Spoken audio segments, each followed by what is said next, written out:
क्या हुआ जब प्रयागराज महाकुंभ के दौरान एक साधु को मंदिर में घुसने से रोका गया। फिर उस जगह पर जो चमत्कार हुआ उसे देखकर आपके भी रोंगटे खड़े हो जाएंगे। आखिर क्या है प्रयागराज में स्थित नाग वासुकी मंदिर का रहस्य और इस मंदिर के दर्शन किए बिना थे महाकुंभ का गंगा स्नान भी अधूरा क्यों माना जाता है। आज के वीडियो में एक बहुत बड़े रहस्य से पर्दा उठने वाला है। प्रयागराज में महाकुंभ का शुभारंभ 13 जनवरी से होने जा रहा है। यह एक 140 साल बाद लगने वाला एक पूर्ण महाकुंभ है जिसमें देश दुनिया से कई लोग आते हैं और साधु संतों के लिए महाकुंभ विशेष होता है। लाखों करोड़ों साधु संत महाकुंभ में शाही स्नान करने आते हैं। महाकुंभ के दौरान पवित्र स्नान करने के साथ साथ मंदिरों के दर्शन करने का भी बहुत ज्यादा महत्व है। यहाँ पर 12 विशेष मंदिर है, लेकिन प्रयागराज में एक ऐसा भी मंदिर है जिसे लेकर मान्यता है कि महाकुंभ के दौरान संगम में स्नान करने का पुण्य फल भक्तों को तभी प्राप्त होता है जब वह इस मंदिर के दर्शन करता है। लेकिन आखिर वह मंदिर कौन सा है? अगर आप भी प्रयागराज महाकुंभ में शामिल होने वाले हैं तो इस वीडियो को अंत तक देखना, क्योंकि आगे बहुत बड़े चमत्कार के बारे में चर्चा होने वाली है। मैं सर्वप्रथम अगर आप भी भोले बाबा के सच्चे भक्त हैं तो इस वीडियो को लाइक करके कमेंट बॉक्स में हर हर महादेव जरूर लिखें। जिस चमत्कारिक मंदिर के बारे में हम वीडियो में बात करने वाले हैं उसका नाम है नागवासुकी मंदिर। क्या हुआ जब एक साधु को इस मंदिर में जाने से रोका गया। फिर नाग देवता ने जो चमत्कार दिखाया उसे देखकर सबके रोंगटे खड़े हो जाएंगे। लेकिन सर्वप्रथम हमें इस मंदिर के रहस्य के बारे में जानना होगा। माना जाता है वासुकी नाग ने सृष्टि की रचना और संतुलन बनाए रखने में महत्वपूर्ण भूमिका निभाई है। इस मंदिर में जो भी आकर महाकुंभ के दौरान पूजा करता है उसे आध्यात्मिक उन्नति की प्राप्ति होती है, जिस वजह से जब भी कोई साधु प्रयागराज महाकुंभ में पहुंचता है तो संगम में स्नान करने के पश्चात सबसे पहले इसी मंदिर पर दर्शन करने आता है, क्योंकि यहीं से उन्हें आध्यात्मिक शक्तियों की प्राप्ति होती है। लेकिन सवाल यह उठता है कि प्रयागराज में नागवासुकी का यह मंदिर आखिर यहाँ कैसे आया और इसके पीछे कौन सी घटना छुपी है। तो पौराणिक काल में सर्पाज नागवासुकी ने समुद्र मंथन के दौरान बहुत बड़ी भूमिका निभाई थी। देवताओं और असुरों ने रस्सी के रूप में नागवासुकी का इस्तेमाल किया था, तभी समुद्र मंथन संभव हो पाया था। माना जाता है कि मंथन के दौरान शरीर के छिल जाने पर नागवासुकी ने प्रयागराज के त्रिवेणी संगम में स्नान करके अपने घावों की पीड़ा से मुक्ति पाई थी। फिर यहीं पर वासुकी नाग ने बहुत देर तक विश्राम भी किया था। बाद में देवताओं ने उनसे आग्रह किया कि आप यहीं पर निवास करिए, जिसके बाद उन्होंने इस स्थान पर निर्णय करने का फैसला तो ले लिया, लेकिन एक बहुत बड़ी शर्त रखी। उनका कहना था कि संगम में स्नान के बाद भक्तों द्वारा मेरे दर्शन अनिवार्य होंगे। अगर कोई भक्त संगम में स्नान करके मेरे दर्शन नहीं करेगा तो उसे महाकुंभ के शुभ फल प्राप्त नहीं हो पाएगा। और इस घटना के बाद से जब भी प्रयागराज में महाकुंभ लगता है, संगम में स्नान करने के पश्चात नाग वासुकी मंदिर में दर्शन करना बहुत जरूरी होता है। वासुकी जी की भव्य मूर्ति स्थित है। यह मंदिर गंगा नदी के किनारे बसा हुआ है, जो आध्यात्मिकता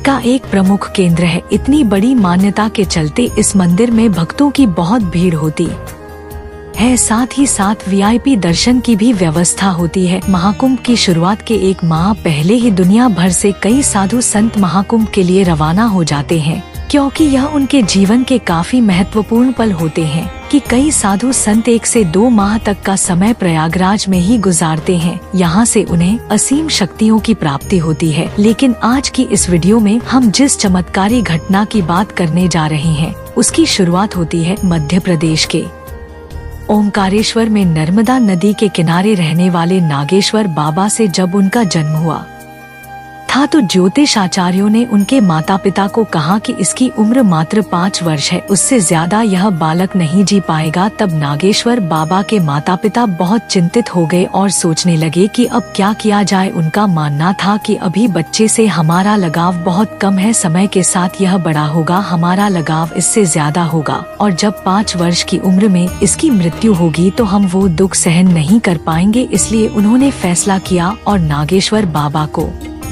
ओमकारेश्वर में एक महादेव मंदिर पर दान कर दिया। उनकी उम्र उस समय महज 1 वर्ष थी।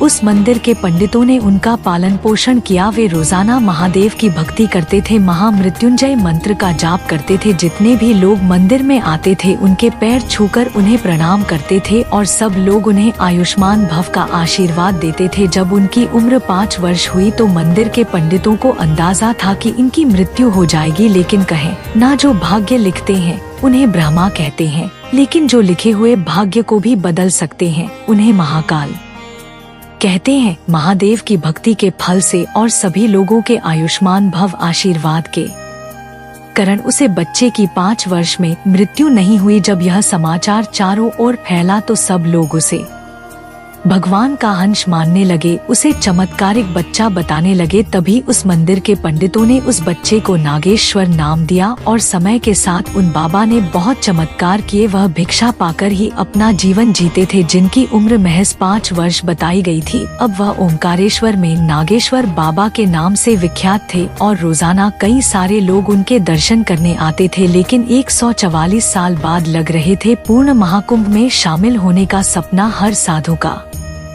होता है। नागेश्वर बाबा भी प्रयागराज जाने की योजना बना चुके थे। वे प्रयागराज के लिए रवाना हो रहे थे। उस समय उनके कई भक्त वहां उनके दर्शन करने पहुंच गए और उन्हें खर्च के लिए कुछ दक्षिणा दी ताकि प्रयागराज महाकुंभ में उन्हें कोई दिक्कत न आए। सबसे पहले वे पास के शहर थे इंदौर पहुंचे और वहां से सीधी ट्रेन लेकर अगले दिन प्रयागराज सुबह 4 बजे पहुंच गए। अपने प्रातःकाल के नियम अनुसार उन्होंने सुबह 4 बजे ही गंगा में स्नान किया और प्रयागराज के अलग अलग मंदिरों में दर्शन करने के लिए पहुँच गए। नागेश्वर बाबा यह बात जानते थे कि गंगा के इस पवित्र संगम में स्नान का पुण्य फल उन्हें तभी मिलेगा जब वे नागवा असुकी मंदिर में दर्शन करेंगे। इसलिए जब वह स्नान करने के तुरंत बाद नागवा सुकी मंदिर में दर्शन करने के लिए गए तब उनके साथ एक ऐसी घटना हुई जिसे सुनकर आपके भी रोंगटे खड़े हो जाएंगे। मंदिर में बहुत कम भीड़ होने के बावजूद भी कुछ लोगों ने उन्हें मंदिर के द्वार के बाहर ही रोक दिया। उनका कहना था कि अभी नेताजी नाग बासुकी मंदिर में VIP दर्शन कर रहे हैं, जिस वजह से आम श्रद्धालुओं के दर्शन बंद है। कुछ देर बाद सभी श्रद्धालुओं के लिए दर्शन खुल जाएंगे, तुम थोड़ी देर बाद दर्शन करने के लिए आना। यह बात सुनकर नागेश्वर बाबा को बड़ा क्रोध आया। उनके से कहना था कि भगवान के लिए कोई VIP नहीं होता, यह मंदिर सभी श्रद्धालुओं का है। तुम यहाँ से हटो और मुझे अंदर जा दो। लेकिन इतने में ही जो द्वार के बाहर नेताजी के बाउंसर खड़े थे उन्होंने उन्हें धक्के मारकर साइड में हटा दिया और उन्हें अपमानित करने लगे हैं थे। जिसके बाद नागेश्वर बाबा रुष्ट होकर उस स्थान से चले गए और एक गंगा घाट पर ध्यान अवस्था में बैठ गए। उन्हें भरोसा था कोई न्याय करे या ना करे, लेकिन महादेव उनके साथ न्याय जरूर करेंगे। जब नेताजी 2 से 3 घंटे में VIP दर्शन और पूजा करके वहां से बाहर आए तब पुनः आम श्रद्धालुओं के लिए दर्शन खोल दिए गए। लेकिन उसी रात्रि को नेताजी के स्वप्न में भयंकर काले नागों ने उन्हें दर्शन दिए। डर के मारे जब वह नींद से उठे तो पसीने पसीने हो चुके थे। अगले दिन जब उनका बेटा स्कूल गया तो स्कूल में उसे एक सांप ने डस लिया। उसे तुरंत इमरजेंसी में अस्पताल में भर्ती कराया गया। उनके बच्चे की हालत बहुत नाजुक थी, वह बहुत डर गए थे और घबरा चुके थे। उन्हें समझ नहीं आ रहा था आखिर यह सब क्यों हो रहा है। उन्होंने महाकुंभ के एक बहुत प्रसिद्ध ज्योतिषाचार्य से इस बारे में चर्चा की। तब उन्होंने उन नेताजी को बताया कि कल तुम नागवा असुकी मंदिर गए थे और वहीं पर कुछ ऐसी गलती हुई है जिसका यह परिणाम तुम्हें इस रूप में भुगतना पड़ रहा है। तब नेताजी अपने लोगों के साथ दौड़ते हुए नाग वासुकी मंदिर गए। वहां पर पुजारियों से इस बारे में चर्चा की। सभी लोग हैरान थे आखिर क्या गलती हुई है। तभी 2 बाउंसर वहां पर सामने आए और उन्होंने कहा कि जब आप कल VIP दर्शन करने में व्यस्त थे तब एक साधु महाराज को हमने दर्शन करने से रोक दिया था और उनका बड़ा अपमान किया था, जिसके बाद वे रुष्ट होकर यहाँ से चले गए थे। तब सभी लोगों को एक बहुत बड़ी गलती का एहसास हुआ कि एक साधु को मंदिर में दर्शन ना करने देना और उसका इस तरह से अपमान कर देना, यही हमारे लिए बहुत बड़ा श्राप बना है। इसीलिए स्वप्न में हमें नाग देवता परेशान कर रहे हैं और हमारे बच्चे को ने डस लिया। हमें तुरंत उन साधु महाराज से माफी मांगनी होगी। हो सकता है वह कोई दिव्य चमत्कारिक साधु महाराज हो। अब उन 2 लोगों को साथ में लेकर सभी लोग नागेश्वर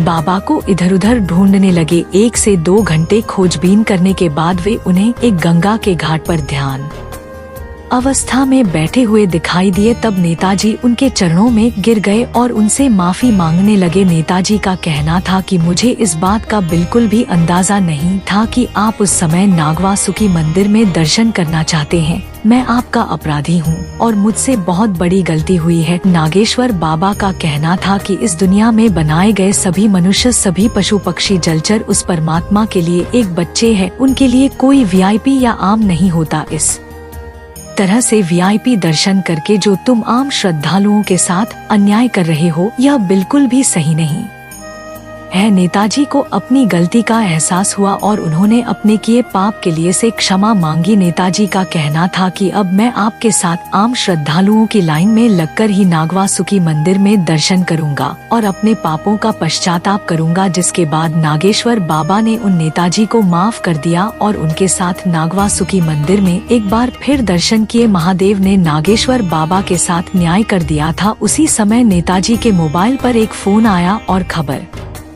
मिली कि उनका बच्चा, जिसे सांप ने काट लिया था, अब वह खतरे से बाहर जा चुका है। नागेश्वर बाबा का इतना बड़ा चमत्कार देखकर और महादेव की लीला समझकर सभी लोगों के में पसीने छूट गए। सब समझ चुके थे कि नागेश्वर बाबा कोई आम साधु नहीं है, वह काफी चमत्कारिक और सिद्ध बाबा है। जिसके बाद पूरे प्रयागराज महाकुंभ के दौरान चारों ओर उनकी चर्चा हुई और लोगों ने उनकी सेवा करके खूब आशीर्वाद कमाया। दोस्तों, इस प्रकार की कई घटनाएं और कई चमत्कार प्रयागराज महाकुंभ में होने स्वाभाविक है, क्योंकि यह पूर्ण महाकुंभ 144 साल बाद लग रहा है। आप हमें नीचे कमेंट बॉक्स में बताइए, क्या आप महाकुंभ में शामिल होने वाले हैं? आज की यह चमत्कारी घटना अगर आपको पसंद आई है तो लाइक जरूर करें। साथ ही हमारे चैनल को सब्सक्राइब करके बेल आइकन को प्रेस कर ले ताकि आपको हमेशा ऐसी सत्य चमत्कारी घटनाएं देखने को मिलती रहे। अभी के लिए आप सभी दर्शकों को हर हर महादेव।